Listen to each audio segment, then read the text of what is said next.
Hi, this is Scott Garibay, and today we're going to talk about Dungeons & Dragons 5th Edition, and we're going to talk about Minsc Boo's Journal of Villainy, a new product that Wizards of the Coast just released. And we're going to talk about the mixture of Dungeons & Dragons purchases with charity, all right? Giving, okay? Yeah. So let's talk about it. All right. So first of all, why are we going to talk about this? Well, first of all, Minsc Boo's Journal of Villainy is a very strange product. A lot of people talked about it as though Wizards of the Coast, Dungeons and Dragons, Wizards of the Coast stealth dropped a Dungeons and Dragons book. I don't think that's the case. Basically, Wizards of the Coast went over to DM's Guild and put up a digital file for sale, and the proceeds go to Extra Life, which is a charity that gives sick kids video games and other things, to my knowledge. I'll also say that my knowledge of let's get some caveats out here. So first of all, we're going to talk about charity and giving today, right? There is broken glass on the floor, right? And basically, I have to be very careful where I step, all right? So this is all my opinion on the subject, and I am open to correction, right? Because I definitely understand whenever I tread into a dangerous area, and this is dangerous because we're talking about people's money, right? I always invite correction. So I'm going to give you my opinion, and I'm going to state facts as I know them, right? But if any of this is wrong, please correct me in the comments below, and I'm always willing to adjust what I believe if facts are presented that prove what I'm saying is wrong. Okay, all right. I'm a growing, evolving person. I want to know better, be better, do better, right? And if you can help me do that in the comments, please put your comments there below. So I'm going to tread carefully. All right. Okay. So basically, so first of all, I don't think this is a book. It's 156 pages long, right? To me, 256 pages is the standard now, right? Now, I will say 156 pages would qualify as a Dungeons & Dragons 1e book, but it doesn't qualify as a Dungeons & Dragons 5e book, right? So what is this thing? Well, it's, ironically, Boo is considered a miniature giant hamster, right? Well, what this is a giant pamphlet. Right, I think Minsc Boo's Journal of Villainy is not a book; it is a giant pamphlet, right? And honestly, that makes sense because Turtle, right? That was another one of these Dungeons and Dragons things that was given out for charity. That actually, it's not being given out for charity; it's being sold for charity, and the proceeds go to a charity, right?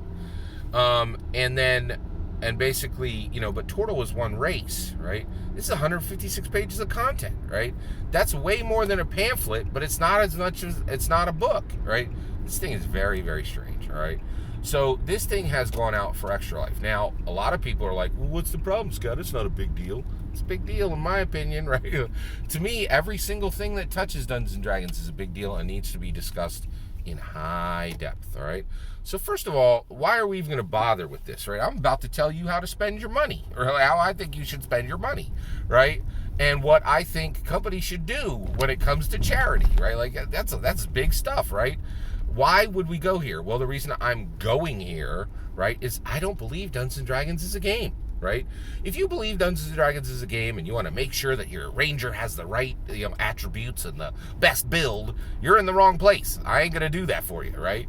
I look at Dungeons & Dragons, and I think what happened is that in 1974, Gary Gygax looked back on history, and he saw, within his lifetime, right, or close to the proximity of his lifetime, the atomic bomb had dropped, right, and the emergence of the internet was occurring, right, and he was in the middle of the Industrial Revolution, there was a lot going on, right? And I think he looked and he saw the state of humanity, and I think he specifically created a life path, okay? Now, he called it a game, right? He did call it a game, and the reason why I think he called it a game is, in my humble opinion, I think that that Gary Gygax very carefully understood that if he said, hey, I'm creating a life path that will change the lives of people who choose to go down this path, and by extension will change society overall, that it would weird people out, right? It would very legitimately weird people out. But if he called it a game, right, he could make cultural changes over centuries, right? And people would just realize what he had created later, right? When it was less scary, right? Because change is scary. And I believe Dungeons and Dragons, in my humble opinion, Dungeons and Dragons is a change engine. It's a narrative engine, and it's a life path. And once you decide to go down the life path of Dungeons and Dragons, you will never be the same, right? It will inspire a desire to read across a polymath collection of subjects: cartography, botany, weapons, diplomacy, noble hierarchy, right? Like it calls dungeon masters to learn. It calls dungeon players to master identity, right? To be able to have within their mind and their heart and their soul multiple sets of sense, like I remember things that player characters have smelled, right? I never smelled it, right? But I have different sensory palette sets in my mind. I have different memories, right? I have different dreams because I have played multiple player characters, right? And I have, just from my player position, I have, probably dozens of different identities that bounce around in my heart, in my mind, and in my soul, right? Like, it is a life path. And to think that this is a game, like Chutes and Ladders, you have to be the most, like, small-minded dullard to, like, you have to be actively closing your eyes to facts on the ground to think that Dungeons and Dragons is a game, in my opinion, right? So basically, it's a life path, right? All right, so let's talk about the Minsc Boo Journal of Villainy. I don't like this.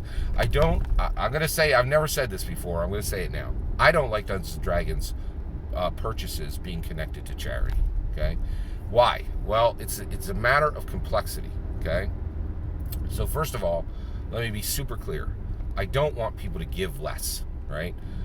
So I think, here's the issue. What should every Dungeons and Dragons player give, right? Well, that's a complicated subject, okay? I think they should give what they are commanded to give, okay? All right. So me, I'm Dungeon Master J. Scott Garibay, right? John Scott Garibay, that's my name, right? And for me, giving isn't up to me. I'm an evangelical Christian, right? So I am commanded to tithe, and I do tithe, right? So I tithe.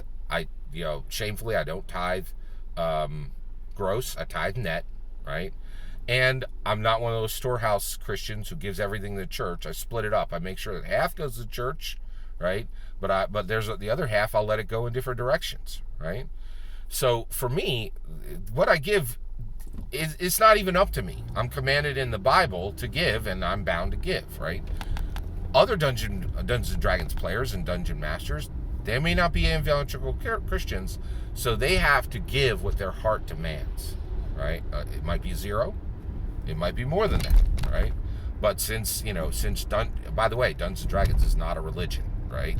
So Dungeons and Dragons doesn't give us any commandments on anything, right? Like it's a life path that encourages us to become more than we are, and actually, frankly, in my opinion, come beyond human, right? So basically, so dungeon masters and dungeon players are called to give from a source external to Dungeons and Dragons, right? Dungeons and Dragons doesn't give any guidance on this, right? On what you IRL should give, right? All right, so with that, dungeon masters and dungeon players have decisions on what to do with their Dungeons and Dragons money and which products to buy, and that is outrageously complicated, right? Like, just think about it, right? So if I wanted to buy Minsc and Boo's Journal of Villainy, and I don't, but let's pretend I did, right? I get $60 spending money every 2 weeks, right? That's my allotment for what I can spend, right? I can buy a 5th edition hardback book. That's canon. That matters, right? And I don't own them all, right? And I'd love to do that, right? Or I could buy a Gundam, or I could buy, something else, right? But the other thing is, so here's the thing. I could buy Dungeons & Dragons. Let's just keep it flat to Dungeons & Dragons, right? I could buy a Dungeons & Dragons brand new core hardback, rule book, right? Or a utility book. I have all the utility books. I have all the core books. I don't have all the adventures, right? And I don't have all the setting books, right? So I could get those, right, with my money, right? Or I can go back and I can get old 1st edition and 2nd edition and 3rd edition and 4th edition books, right, Dungeons & Dragons books, so that I understand of the history of Dungeons & Dragons better, so that I'm a better Dungeons & Dragons 5th edition player, right? I believe you should be buying like 1st and 2nd and 3rd and 4th edition books just so you can be a better Dungeons & Dragons 5th edition dungeon master, right? So that gets, so right there, that's two. Or I could buy more dice, or I could buy miniatures, or I could buy Dwarven Forge, right? That's a lot of decisions, and it is hard. And I'll tell you right now, I struggle with the decisions on how to spend my Dungeons & Dragons dollars, because it is incredibly challenging to get the right mix, right? All right, so you got all that going on, right? So once we realize that completely divorced from any type of charity or giving, the decision on what to buy with your D&D dollars is outrageously complicated, right? Outrageously complicated. Now, we're going to complicate it with charity, right? So let's talk about this charity, right? So once I decide, so basically, giving is incredibly complicated, right? Incredibly complicated, right? So basically, should you give to your church if you go to church, right? It's a big question on what to do with what you're going to give. If you don't go to church, right? Should you give to the Red Cross? Should you give to UNICEF? Should you take your money and get up on a Saturday morning, drive into your city, and hand cash to people who clearly need food, right? Or don't have shoes, or are, living in squalor under a bridge, right? That's a really good reuse of your money, it would seem, right? There's a lot of risk around that. It's incredibly difficult, right? But there's an outrageous amount of complexity around charity and what to give. And I'll say it right now, it's very complicated for me, right, that Dungeons & Dragons has aligned with Extra Life. Now, I know that Extra Life does not just give video games to sick kids, right? But it's definitely part of what they do. It has a joystick as their icon, right? So giving video games to sick kids is kind of definitely part of their mission, right? If not a key part of their mission, right? Well, for Scott Garibay, for Scott Garibay, that's incredibly complicated, right? I don't like video games. I do not want to spread video games to sick or healthy kids, right? That's not a charity I can really get behind and sign up for, right? It's kind of strange for me, right?